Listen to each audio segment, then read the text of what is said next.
১৯৭১ সালের এই দিনে মুক্তিযোদ্ধাদের বীরত্ব, মিত্র বাহিনীর অসামান্য কৌশল এবং বেসামরিক মানুষের আত্মত্যাগে হানাদার মুক্ত হয় যশোর। সৃষ্টি হয় এক অনন্য বিজয়ের গল্প। দিনটি উদযাপনে আজ জেলায় রয়েছে নানা আয়োজন। বীর মুক্তিযোদ্ধার সহ মুক্তিকামী হাজারো দিনটি স্মরণ করছেন শ্রদ্ধা ভরে। এস এম ফরহাদের তথ্য ছবিতে প্রতিবেদন। ৭১-এর সেই রক্তাক্ত নভেম্বর মুক্তিবাহিনী ও মিত্রবাহিনীর সমন্বিত পরিকল্পনায় শুরু হয় পশ্চিমাঞ্চল শত্রুমুক্ত করার অভিযান। এ অভিযানের সবচেয়ে গুরুত্বপূর্ণ কেন্দ্র যশোর সেনানিবাস, যেখানে ছিল পাকিস্তানি বাহিনীর অন্যতম শক্ত ঘাঁটি।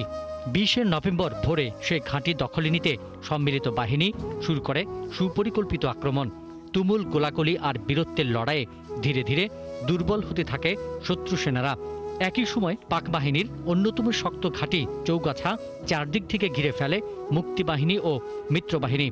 কয়েকদিনের প্রতিরোধ শেষে ২২ নভেম্বর রাতেই পতন ঘটে চৌগাছার। চৌগাছা পতনের পর তারা বুঝতে পারে যশোর আর ধরে রাখা সম্ভব নয়। তবু তাদের পাল্টা প্রতিরোধে অসংখ্য মুক্তিযোদ্ধা প্রাণ বিসর্জন দেন। তখন আমরা যশোর শহরের উত্তর দিক থেকে, পশ্চিম দিক থেকে এবং দক্ষিণ দিক থেকে, আবার অনেকে পূর্ব দিক থেকেও শহর দিকে রওনা দিই এবং আমরা ৬ তারিখ সকালে শহরে প্রবেশ করি। যশোর শহরে উত্তর দিক থেকে যারা প্রবেশ করেছিল তারা আমার নেতৃত্বে প্রবেশ করেছিল, অন্যরাও আলাদাভাবে প্রবেশ করেছে এবং মিত্রবাহিনী যশোর শহরে প্রবেশ করেছিল যশোর বেনাপোল রোড দিয়ে, যেটাকে সেই ঐতিহাসিক যশোর রোড বলা হয়। কোন রেজিমেন্ট কোন দিকে ডিপ্লয় করা যায় সেটা হলো, যেমন খুলনার দিকে শিরোমণি, ওই এদিকে একটা গ্রুপ ঢাকার দিকে, একটা গ্রুপ ওই ক্যান্টনমেন্টের সব গ্রুপ এখানে গোধূলি লগ্নে যখন আমরা পৌঁছলাম তখন পাক বাহিনী কিন্তু ছুটে ছুটে পলাচ্ছে সব ওই খুলনার দিকে, ওই লাইন দিয়ে। আমরা যশোর শহর নিয়ন্ত্রণ করলাম। ৫ ও ৬ ডিসেম্বর শুরু হয় যশোরের চূড়ান্ত যুদ্ধ অভিযান। সম্মিলিত বাহিনীর অগ্রযাত্রা ঠেকাতে ব্যর্থ হয়ে ক্রমে স্তব্ধ হয়ে পড়ে প্রতিরোধ। লড়াইয়ের তীব্রতায় ভীত সন্ত্রস্ত হয়ে তারা খুলনার দিকে পালিয়ে যেতে শুরু করে। ৬ ডিসেম্বর দুপুরে যশোরে প্রথম উত্তোলিত হয় বিজয়ের রক্ত সূর্য খচিত লাল সবুজ পতাকা।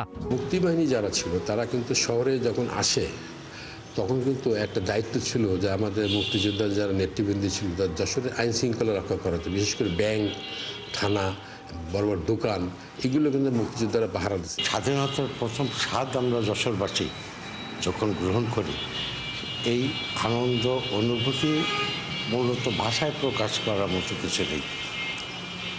মানে ব্যাপক আনন্দ উজ্জ্বলিত, সাধারণ জনগণ রাস্তায় এসছে, মুক্তিযোদ্ধাদেরকে খুব আন্তরিকভাবে সাধারণ মানুষ গ্রহণ করেছে। দিনটি যথাযোগ্য মর্যাদায় উদযাপনের লক্ষ্যে জেলা প্রশাসনের পক্ষ থেকে বিভিন্ন কর্মসূচি গ্রহণ করা হয়েছে। ৬ ডিসেম্বর প্রথমে জাতীয় সঙ্গীতের সাথে জাতীয় পতাকা উত্তোলন করা হবে। পতাকা উত্তোলন করে তারপর আমরা একটা বিজয় র্যালি করব। এখানে সর্বস্তরের লোকজন অংশগ্রহণ করবে এবং একটা বিজয়ের যে উদযাপন সেটা আমরা করবো ইনশাআল্লাহ। ৬ ডিসেম্বর যশোরবাসীর জন্য শুধু বিজয় উল্লাস নয়, তাদের অস্তিত্বের, গর্বের এবং অপরিসীম ত্যাগের। পিন্টু হাজং, ৭১।